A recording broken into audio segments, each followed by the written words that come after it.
Israel कुछ ऐसा है कि एक बिल्ली 3-4 चूहों को एक साथ खा के बोले देखो मैं जंगल का राजा हूँ और मेरे से कोई टक्कर नहीं ले सकता। और इज़राइल को ये पता नहीं, उस बिल्ली को ये पता नहीं है कि जंगल में शेर भी रहते हैं, मगरमच्छ भी रहते हैं, हाथी भी रहते हैं जो उसको 1 मिनट में खत्म कर सकते हैं।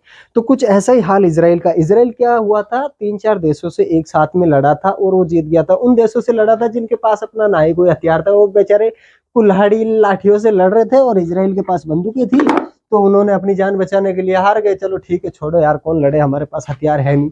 उसके चक्कर में इज़राइल दुनिया में अपने आप को देखने लगा कि हाँ नहीं यार, मैं तो बहुत ताकतवर देश हूँ, किसी ने 3-4 देशों को एक साथ नहीं हराया, मैंने हरा दिया। तो ऐसा कुछ नहीं है। इज़राइल के बोले मोसाद है, एजेंसी है, फलाना है, इसके पास टेक्नोलॉजी, इसकी सेना बहुत ताकतवर है। अरे कहाँ से आई है, कोई मंगल ग्रह से थोड़ी आई है, भी तो धरती पे रह रहे हैं। इनके पास जो कुछ भी है वो सारी की सारी टेक्नोलॉजी आज ज्यादातर देशों के पास है।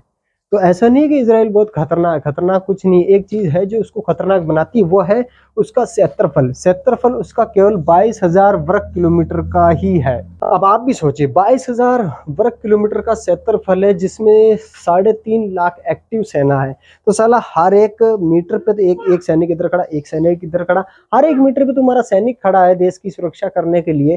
कहीं पे जगह ही नहीं, उसके बावजूद आप कहते हो कि देखो हमारे देश में कोई घुसपैठ कर नहीं सकता। अरे भारत को देखो, 14 लाख एक्टिव सेना है, 32 लाख वर्ग किलोमीटर का एरिया है, और यहाँ पे कहाँ 22,000, कहाँ 32 लाख वर्ग किलोमीटर। तो आपके देश को सुरक्षा तो मिलती है फौजी से, चलो ठीक है, आपका एरिया कम है और सेना नहीं घुस सकती है, इसका मतलब ये थोड़ी कि दुनिया में तुम सबसे ताकतवर हो। अरे लड़के देखो, तुम भारत से लड़के देखो, तुम चीन से लड़के देखो, तुम अमेरिका से लड़के देखो, तुम रसिया से लड़के देखो, तब माने ना कि हाँ ठीक है। अब वो गाजा पट्टी, आप जानते हो गाजा पट्टी 550 वर्ग किलोमीटर का उसका कुल एरिया, जिसमें पिछले 1 महीने से कुश्ती लड़ रहा है इसराइल, लेकिन उस पर कब्जा नहीं हो पा रहा है। और इसराइल ने किया क्या? अब गाजा पट्टी वालों के पास ना अपना कोई रॉकेट है, ना अपना कोई फाइटर प्लेन है, ना ही उनका कोई मतलब तोप है उनके पास।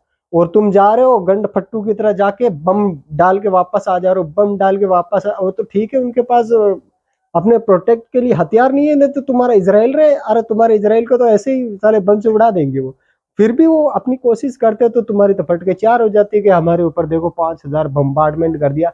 अरे सीधा आर्मी भेजो, उन टेररिस्ट को ढूंढो, जैसे कि भारत करता है सर्जिकल स्ट्राइक।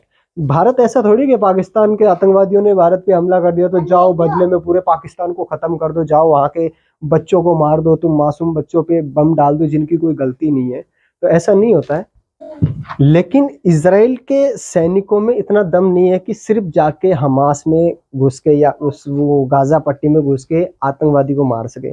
इसलिए शॉर्टकट अपनाता है और इसराइल कभी भी लंबी लड़ाई में टिक नहीं पाता है। ये शॉर्टकट लड़ाई ढूंढता है, जो ऐसे देश को ढूंढता है अपनी बहादुरी दिखाने के लिए जिनके पास अपने कोई हथियार नहीं है, और उनके ऊपर जाके बम डाल देना, उनके लोगों को टॉर्चर करना।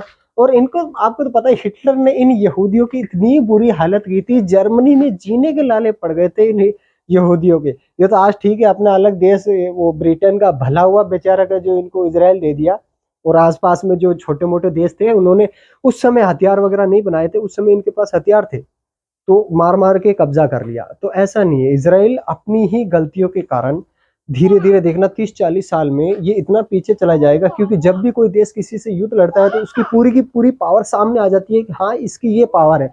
तो उस पावर का तोड़ निकालने के लिए लोग अलग अलग अलग अलग अलग अलग उसका सोल्यूशन ढूंढने लग जाते हैं। जब तक आप लड़ोगे नहीं तब तक आपका पता नहीं चलेगा कि आपके पास क्या क्या हथियार है, क्या नहीं है और कौन सी पावर है। जब आप पूरी पावर के साथ लड़ लोगे ना तो दुनिया को पता चल जाएगा कि हाँ अच्छा, तो इसके पास यही पावर है, चलो इस पावर का तो हमारे पास सोल्यूशन है। तो ऐसा नहीं है, आप धीरे धीरे देखना अगले 30-40 साल में इसराइल की वो हालत होने वाली है जो कि पूरी दुनिया में यहूदियों की पहले हुई थी हिटलर की टाइम।